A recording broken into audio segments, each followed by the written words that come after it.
네, 우리 지난주에는 잠언 말씀 보면서 정답이라는 그런 주제를 가지고 말씀을 나눴는데요. 잠언 말씀 뭐 그냥 봐도 너무 좋은 말씀이죠. 혹시 지난주에 잠언 11장 말씀 중에서 좀 한 주간에 떠오르거나 생각나는 말씀들이 있으신가요?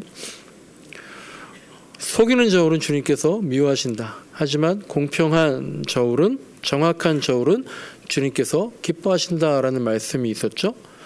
그리고 정말로 간직하고 싶은 말씀이, 교만한 자에게는 수치가 따르지만 반대로 겸손한 자에게는 지혜가 따른다. 또 정직한 사람은 성실하게 살아서 바른 길로 간다. 성실하게 바른 길로 가다 보니까 정직해지는 거겠죠. 하지만 사기꾼들은 속임수를 쓰다가 어떻게 되겠어요? 죄꾀에 빠져서 멸망한다. 근데 이 말씀이 정말 믿기지가 않더라. 정말 사기꾼들이 죄꾀에 빠져서 넘어가고 멸망하는가. 저도 또 이제 그럴 수 있어서 그렇겠지만, 하여간 이런 것들이 주님의 법칙이다. 그러면서 이제 의인과 악인에 대해서도 말씀을 드렸는데, 의인이 복을 받는다. 너무나 당연한 진리잖아요. 그렇다고 해서 우리 중에 누가 정말 안심할 수 있을까?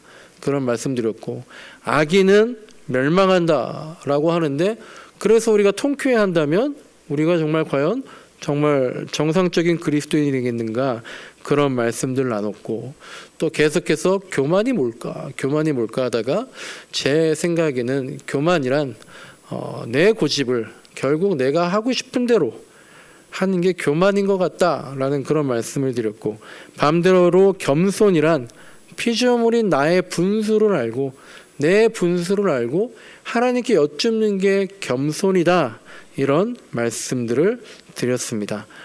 오늘은 에베소서를 읽었는데요. 설교 제목은 무감각해졌어요 라는 제목입니다. 무감각해졌어요. 이런 내용으로 말씀을 나누려고 하는데요.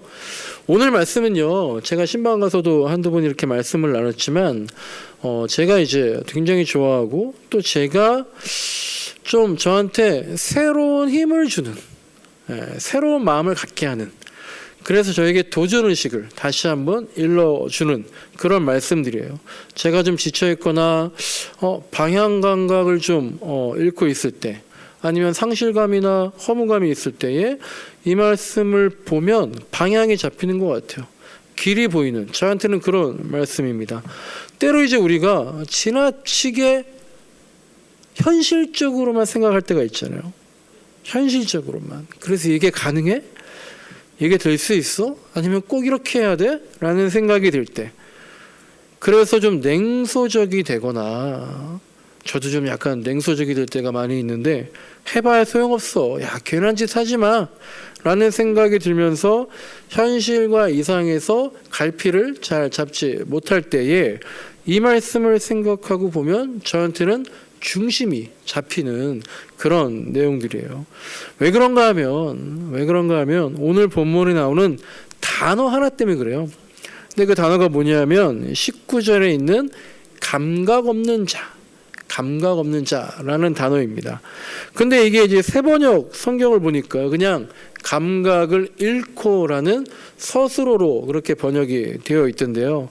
옛날에 제가 읽을 때 개역 개정에 보면 여러분께 나눠드린 오늘의 성경 말씀에 파랑색으로 되어 있는 부분처럼요, 감각 없는 자라고 표현이 되어 있어요.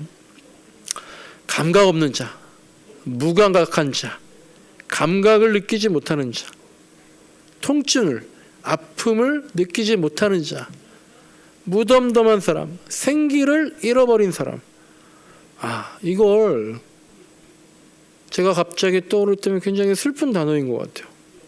예를 들어서 제가 목회에 무감각해졌다 라든지, 아이들이 잘하는 것, 저희 딸이나 우리 교회 학교 아이들 잘하고 성장하는 것에 대해서 무감각해졌다라든지, 주변의 변화와 혁신 이런 거에 감이 떨어졌다든지, 그래서 그냥 현실에 안주하고 있다든지, 야 저분이 이제 좀 감각이 떨어진 것 같아, 옛날에는 굉장히 영민하고 발랄하고 날라다녔었는데 라는 말을 듣는다든지, 또 누군가를 떠올 때 이런 생각이 들면, 저도 이번 주에 저희 어머니 이제 처음으로 입원하시고 처음으로 이제 뵀어요. 그 병원에 이제 진료받으러 가서 외래 가셔가지고 거기서 이제 처음으로 뵀는데 딱 뵈니까 어머님이 예전 같지 않으신 거예요. 그런 생각이 이제 들 때가 있잖아요. 육신이 그렇게 예전 같지 않더라든지 아니면 저분이 정말 혹은 나를 돌아볼 때 옛날과 다른데 전 감각이 떨어지는데 그런 생각이 든다는 건요 즐거운 일이 아닌 거죠. 그래서 이 말씀을 보고 감각 없는 자라는 단어를 보면은요 저는 약간 정신이 번쩍 들 때가 있다라는 거죠. 야, 내가 너무 현실적으로만 계산하고 있는 거 아닌가? 내가 너무 냉소적으로만 생각하고 있는 거 아닌가? 아니면 내가 너무 원칙만 고집하고 있는 거 아닌가? 아니면 내가 지금 변화를 거부하고 있는 거 아닌가? 그리고 결정적으로 뭐가 문제겠어요? 내가 지금 예수님께 말씀에 너무 익숙해져서 혹은 너무 무관심해서 아무런 감동을 느끼지 못하고 있지는 않은지 이렇게 저에 대해서 자기 진단을 해주는 단어가 바로 감각 없는 자라는 단어입니다. 여러분들은 좀 어떠십니까? 감각을 좀 잃어버리지는 않으셨어요? 아니면 감각이 좀 살아 있습니까? 바울이 자신이 개척한 에베소 교회 교인들을 보니까요. 감각을 잃어버린 채로 그래서 수치심도 못 느끼는 것 같고 부끄러움도 못 느끼는 것 같고 생기도 없어 보이고 그런 모습으로 살아가니까 이런 표현을 쓰면서 편지를 쓴 건데요. 그렇다면 이 감각 없는 자 이게 어떤 사람일까? 성경에는 이렇게 나와 있어요. 에베소서를 쓴 바울에게 감각 없는 자같이 하지 마라 라고 할 때 어떤 의미가 있는지 봤더니 17절과 18절에 나와 있는데요. 첫째는 17절에 허망한 생각으로 살아가는 사람, 허망한 사람이 감각 없는 자이다 라고 얘기하고 있는 거예요. 허망하다, 인생에 아무런 목적이 없다, 허무하고 허탄하고 공허하고 헛되고 또 헛되다 라는 의미입니다.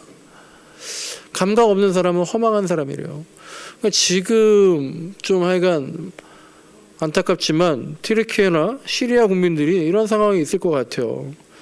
여러분 뉴스 다 보셨겠지만 보니까 제가 안타까운 건 정말 극적으로 구조되는 그런 장면들을 보잖아요. 아이들이 극적으로 구조되어서 정말 다행이다 라고 생각하다가도 그런 안도의 한숨을 쉴 겨를도 없이 바로 연이어 나오는 뉴스 내용이 다행히 살아남고 구조되었지만 모든 게 무너지고 사라진 상황에서 앞으로가 너무 막막하니까 살아도 산 게 아니라는 그런 뉴스가 또 나오는 거예요.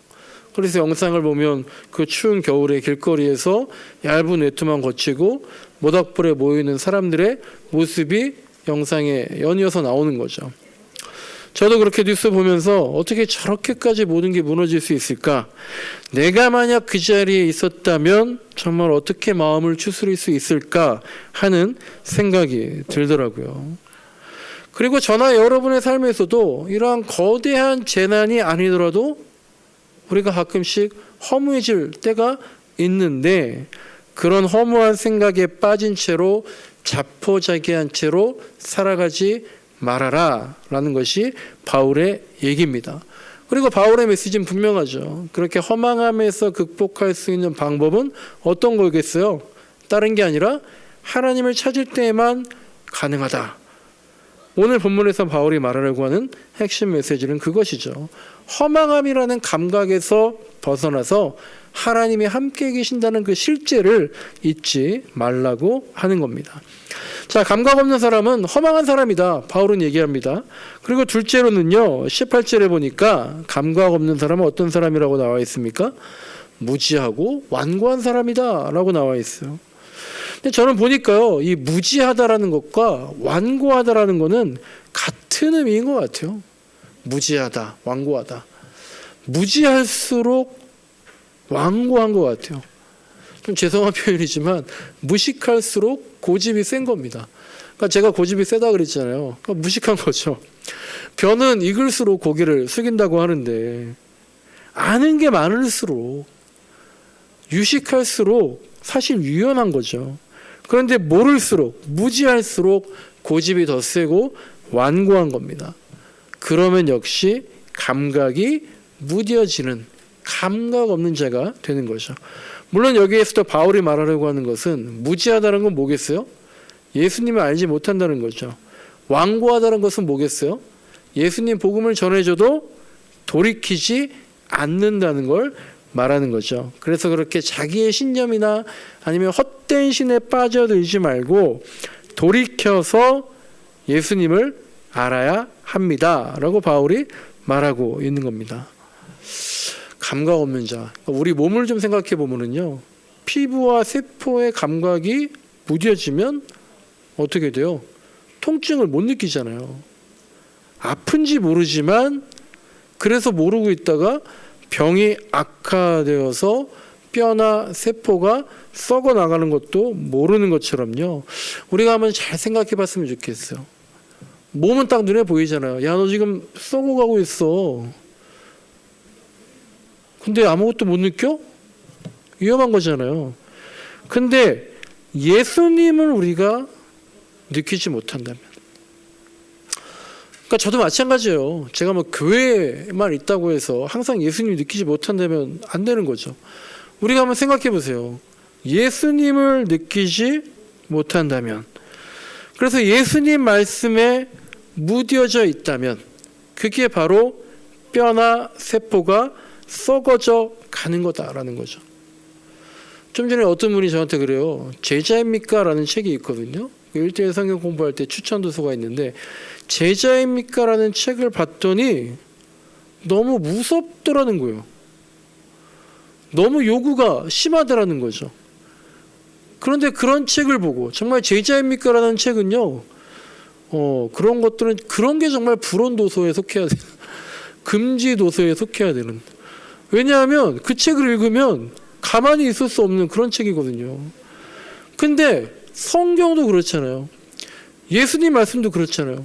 그러니까 옛날에 그 당시에 바리새인 제사장들이 예수님을 금지하게 되는 그런 표현들을 하게 되는 거잖아요. 그런데 우리가 예수님 말씀에 무뎌져 있으면 우리의 뼈나 세포가 썩어져 나가는 거다. 그러니까 무뎌진 영성에서 돌이켜서 감각이 늘 살아있는 그런 사람이 되어야 한다라는 거죠. 근데 이제 저도 계속 그런 거죠. 감각 없는 자로 살고 있지 않은가. 감각이 무뎌지지 않았는가. 내가 지금 공허하다라든지 습관적으로 산다든지 별다른 문제의식을 못 느낀다든지, 그래서 그냥 하던 대로 남들 하는 대로 그냥 안주하면서 살고 있지 않은가. 우리의 감각이, 우리의 신앙이 무뎌져 있지 않은가. 굉장히 무서운 질문인 거예요. 예수님이란 존재도, 그리스도인이라는 정체성도, 교회라는 것도, 예배라는 것도, 믿음이라는 것도, 실천, 체험, 변화라는 것도요, 그게 나한테 도대체 무슨 의미이고 나한테 언제적 얘기였냐. 그렇게 치열하게 고민하지 않고 있다면 신앙 전반에 대해서 우리의 감각이 무뎌져 있다라는 증거가 되는 거죠. 그렇게 감각이 무뎌져 있다라는 건요, 성장하지 않고 있다라는 거죠. 변화하지 않고 있다라는 거죠. 감각이 무뎌져 있다는 것은 무언가 잘못되고 있는데 알아차리지 못하고 있다라는 거예요. 너무 무서운 말인 거예요. 저는 이 감각 없는 자가 되지 말라는 말을 보면은요, 늘 생각나는 게, 지금까지 말씀드린 나는 예수님에 대해서, 나의 신앙에 대해서 감각을 잃지 말아야겠다라는 것도 있지만요, 사실 저는 먼저 떠오르는 거 이런 게 있어요. 애플이나 구글이나 테슬라나 그런 기업들이 먼저 떠오릅니다. 그들이 늘 추구하는 게 바로 이 감각을 잃지 말아라. 혁신을 계속해서 혁신해야 한다는 거잖아요. 그래서 그 혁신이 멈출 때에, 감각이 무뎌질 때에, 도전의식이 사라질 때에 결국 그들의 기업의 가치도, 또 실제로 그들의 기업도 사라지게 된다는 거잖아요. 그러니까 당연히 사실 교회도 마찬가지죠. 목사도 마찬가지죠. 여러분들 그리스도인들도 마찬가지죠. 교회에 대해서, 내 믿음에 대해서, 내 신앙에 대해서, 그리스도인의 삶이 무엇인지에 대해서 감각이 무뎌지면 교회 역시, 예수님 역시, 기독교인 역시 그냥 사라져버릴 수 있다라는 거죠. 건물만 남아있다 그래서 있다라는 게 아니다라는 겁니다. 우리가 정말 최대의 적으로, 최대의 문제다라고 생각할 것이요, 무감각한 신앙생활, 무관심한 신앙생활, 무덤덤한 신앙생활, 무표정한 신앙생활, 이런 감각 없는 자의 모습이 아니겠는가.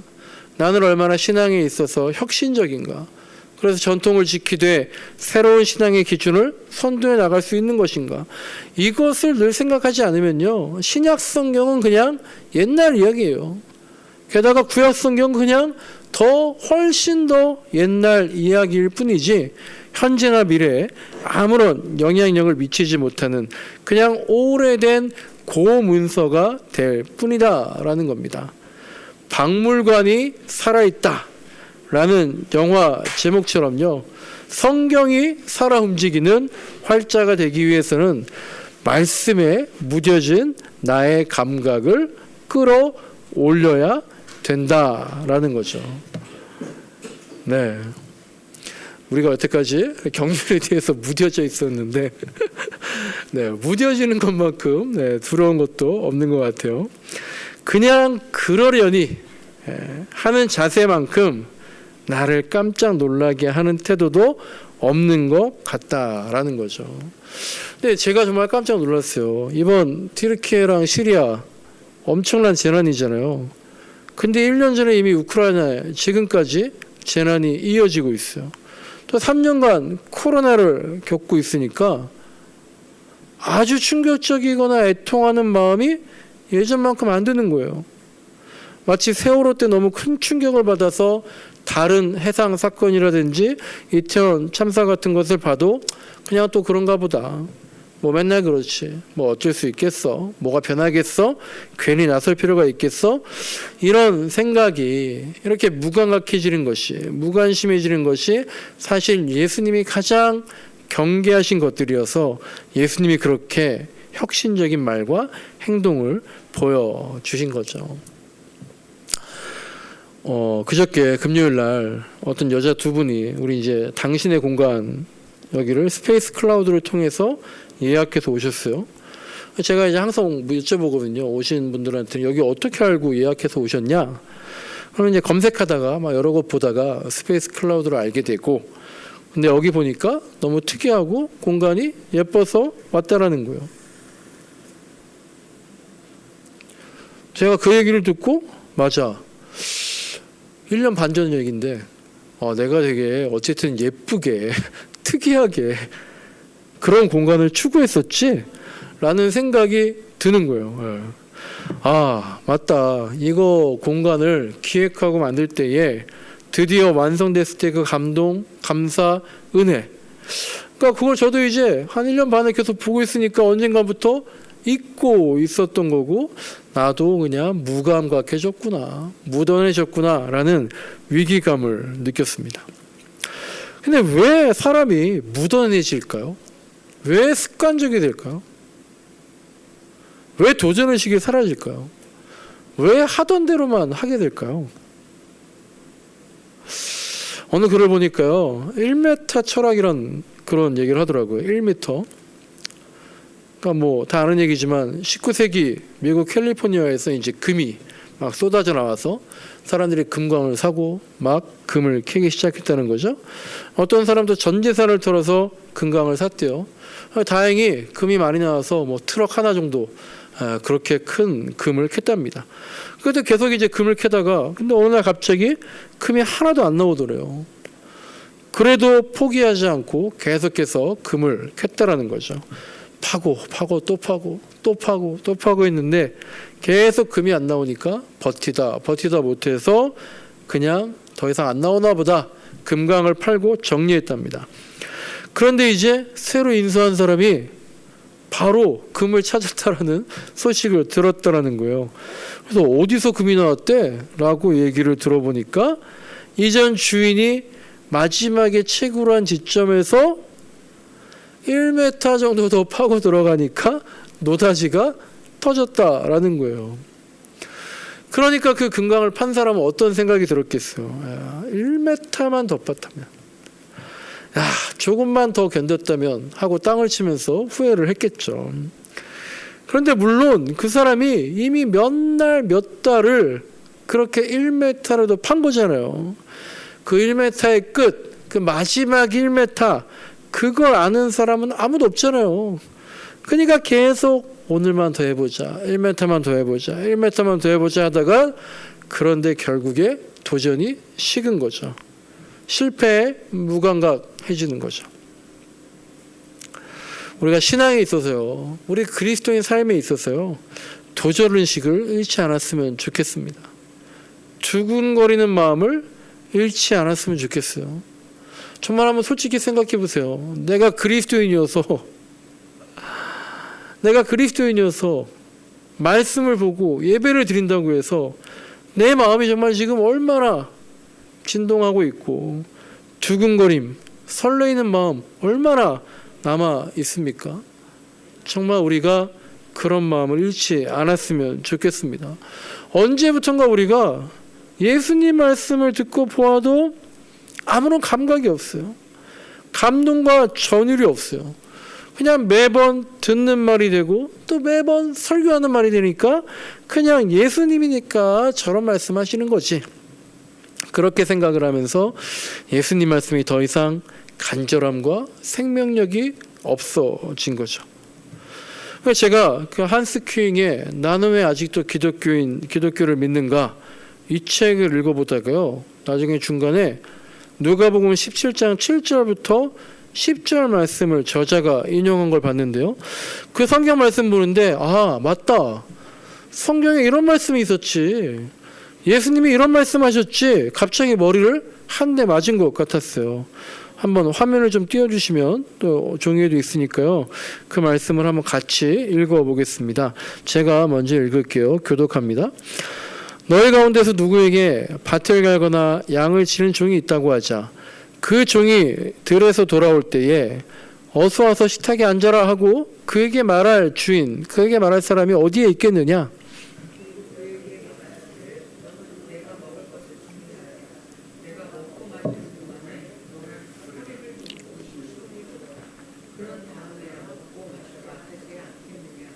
그 종이 그렇게 해서 명령한 대로 했다고 해서 주인이 그에게 고마워하겠느냐?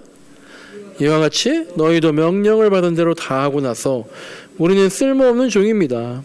우리는 마땅히 해야 할 일을 하였을 뿐입니다. 하여라.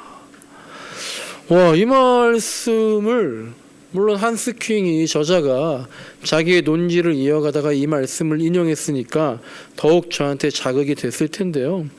제가 이 말씀을 보고, 맞다, 난 그냥 종이잖아. 그냥 시키는 거 하는 게 당연한 거잖아. 하나님이 이렇게 해라, 저렇게 살아라 하는 대로 그렇게 산다고 해서 종한테 야, 밥 차려줘서 고맙다 말하는 거 아니잖아. 칭찬을 받는 일이 없는 거잖아.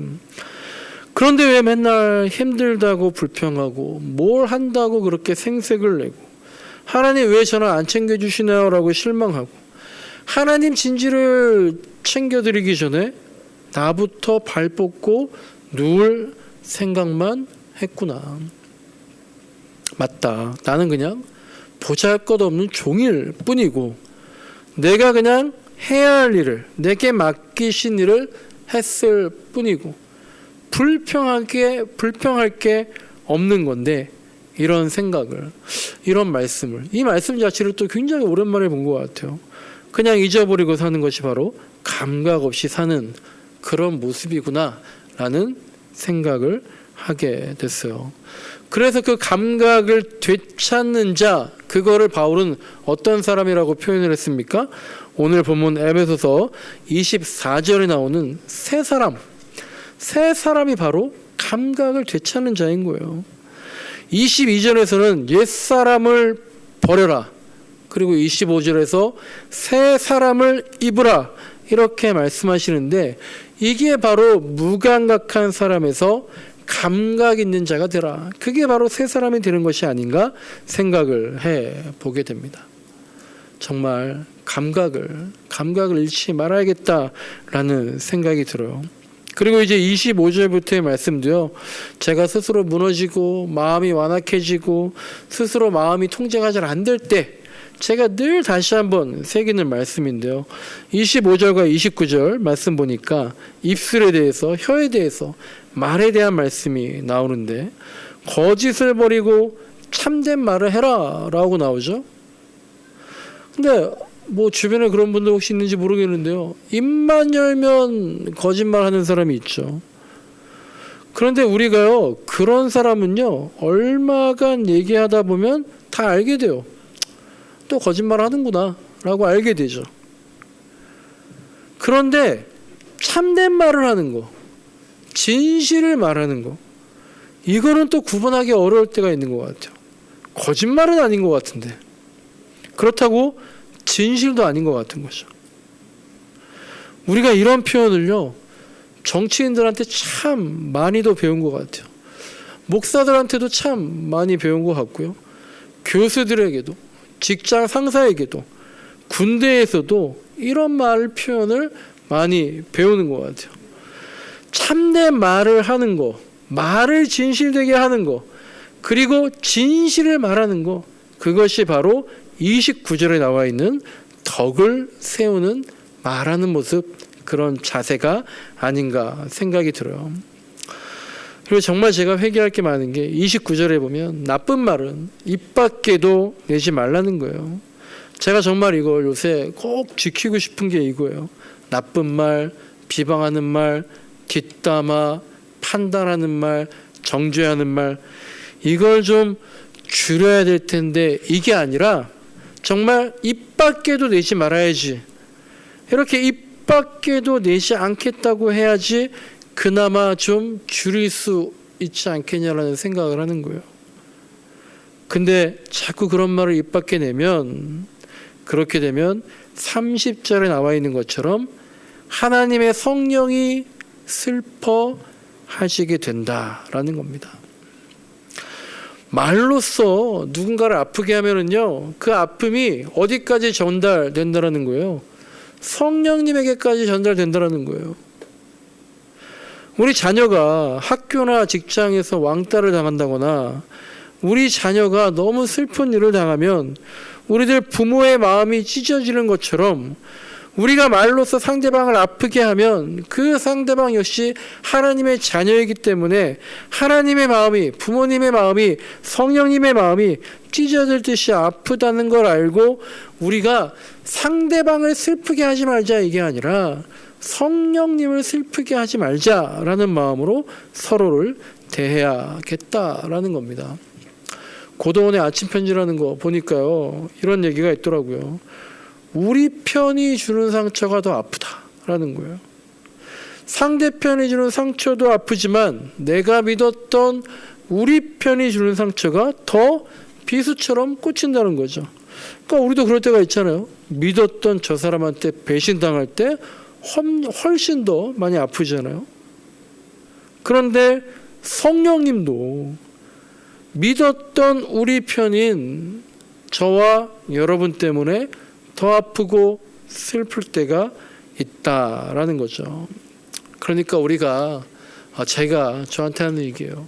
한 번만 더 참으면 좋을 것 같아요. 꼭 나쁜 말을 내뱉고 나면 한 번만 더 참을 걸. 한 번만 더 참을 걸. 한 번만 더 참을 걸.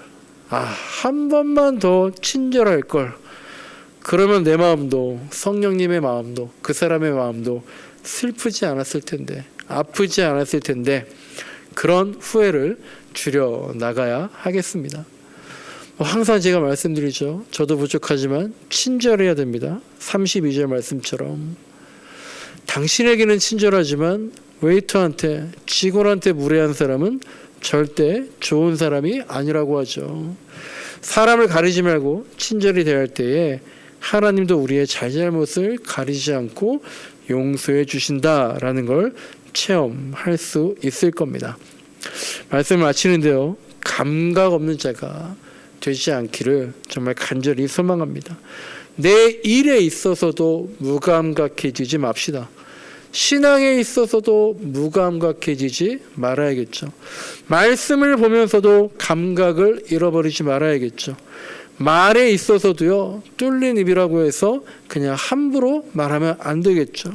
상대방에게 아무리 반응이 없더라도 친절을 포기하지 말아야겠죠. 그게 바로 주님께 민감해지는 거고 말씀에 민감해지는 것 같습니다. 주님께 섬세한 사람이 되고 사람들에게도 세심한 사람이 되는 것, 그게 돌아보면 한 끗 차이인 것 같아요. 한 끗 차이. 한 번만 더 생각하면 감각이 살아나는 거죠. 우리가 이렇게 감각 없는 자가 아니라 온 마음 다해서 예수님께서 내 모든 감각을, 예수님께 내 모든 감각을 곤두세우며 살아가는 저와 여러분의 한 주간이 되시길 간절히 소망합니다.